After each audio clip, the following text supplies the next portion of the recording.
Okay, right. Should you buy a former bank property on the High Street? Well, this building in particular is a former NatWest Bank. It's located in a town, a provincial town in the southwest of England. But the reason why I picked this opportunity is that it should mirror a situation occurring on your high street up and down in UK. And that is because loads and loads of different banks are closing their high street branches. So hopefully this opportunity is something you can mimic.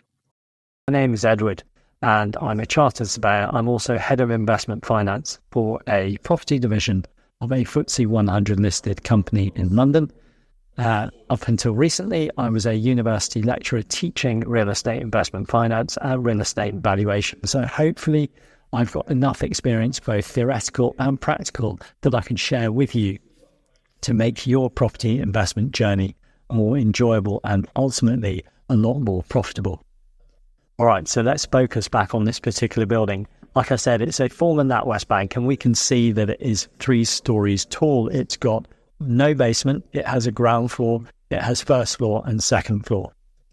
Worth noting that this building is listed, so that presents some potential problems. It's a building of periodic value or historical value. It means we can't go smashing into bits with a sledgehammer without making sure that we're not in breach of any listing consents that may run with the property.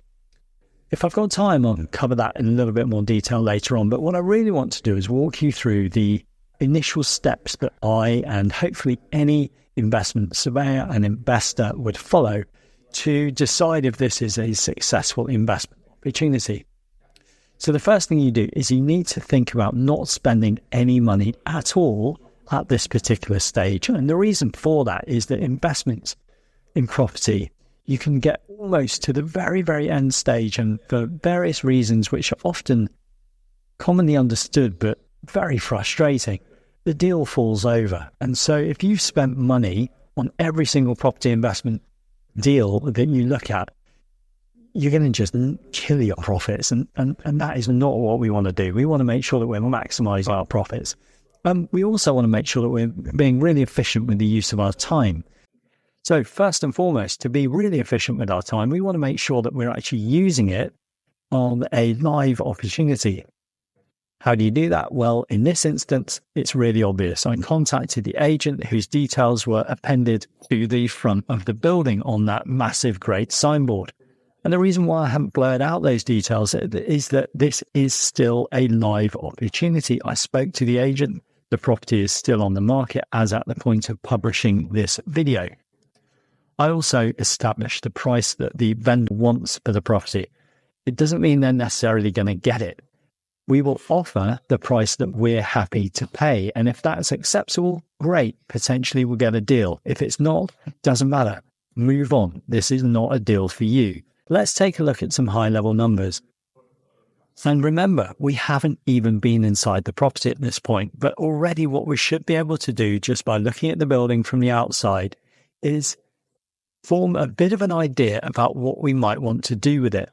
And there are no rules here. You don't have to sort of have any special knowledge at all at this particular point.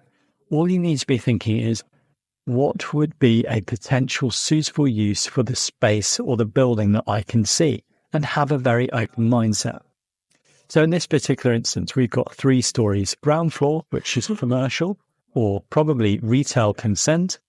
And then we've got 2 floors above, the first and second floor. And my immediate and initial thoughts are that we should convert the first and second floor, subject to planning consents, obviously, to residential use.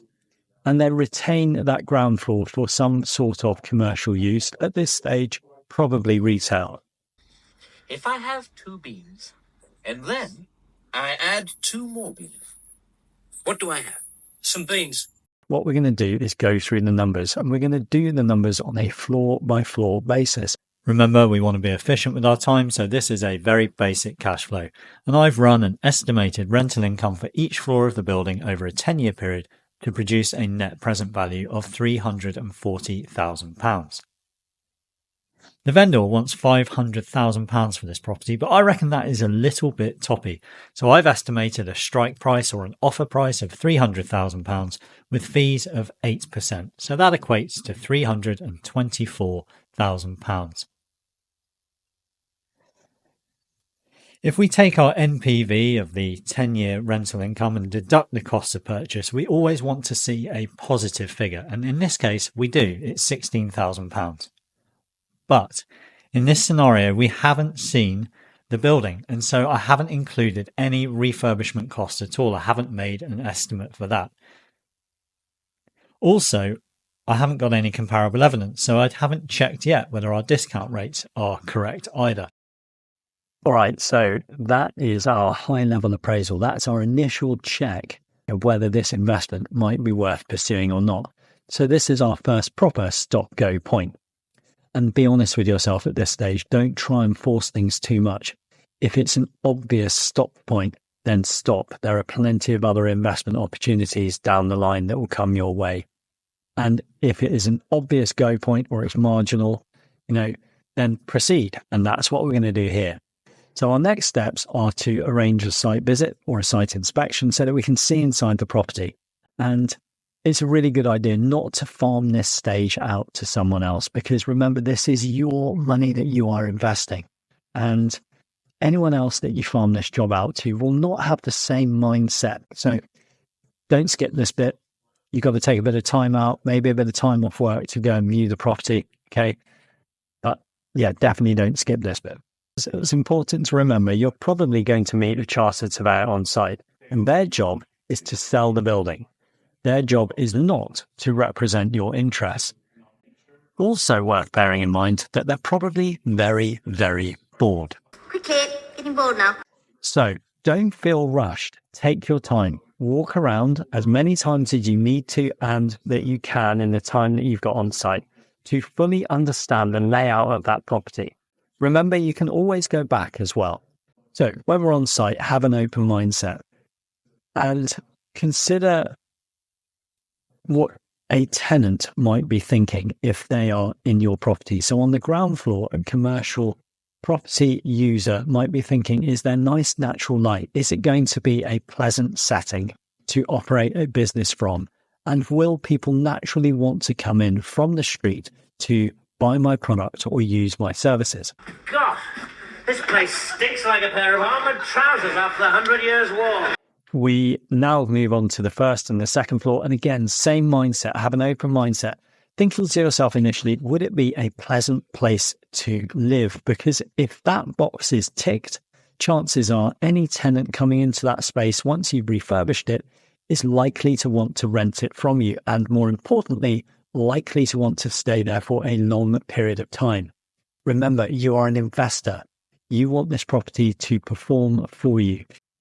If you have lots of voids in your property when the tenants are coming and going, that is going to cost you money and that is going to hit your bottom line and it's going to make your investment far less profitable. We're going to avoid that at all costs. Okay, so once we've walked around the building and taken a general view, what we now need to do is take note of any particular details. So in this instance, we're looking at a bank. What we have in a bank are lots of vaults, and these are uber secure structures which either we can use by incorporating them into our next use of the property, or we may have to make redundant. And while I'm shooting this video, I still haven't made up my mind about the best use of these bank vaults. I can see more problems in these vaults than I can opportunities at the moment, but anyway, if you've got ideas, please put them in the comments section below. All right, so the other obvious detail that I've observed walking around this building is its condition. There is a fair amount of dilapidation to deal with in this building, and my internal inspection leads me to believe that potentially we could have problems with the roof or problems with parts of the wall.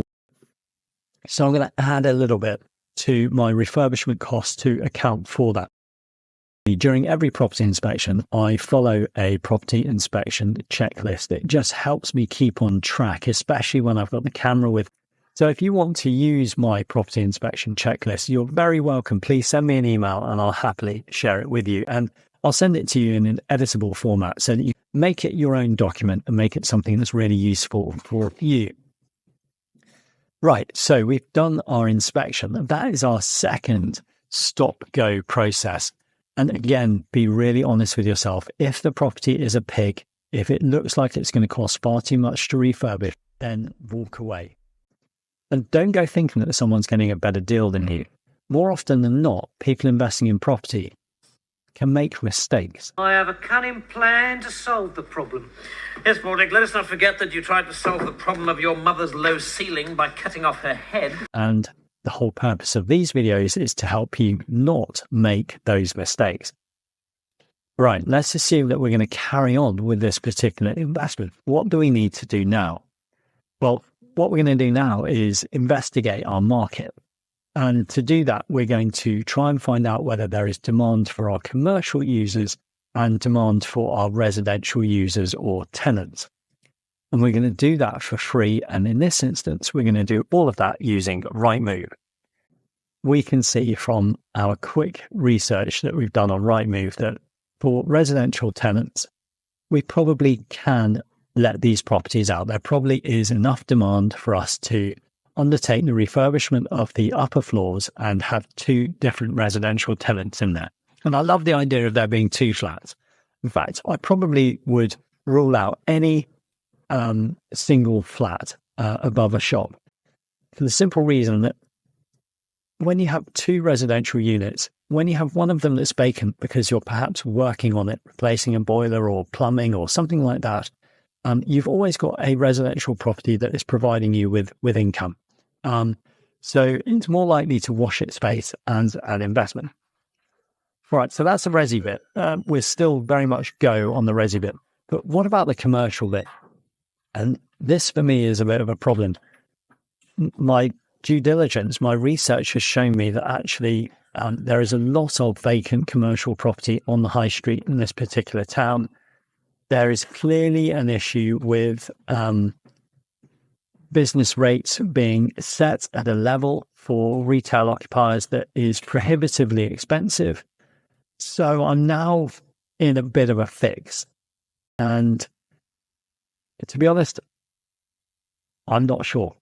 It's so well located, but that volume of vacant commercial space up and down the high street is enough to sow a seed of doubt in my mind. And where there is doubt, there is no doubt.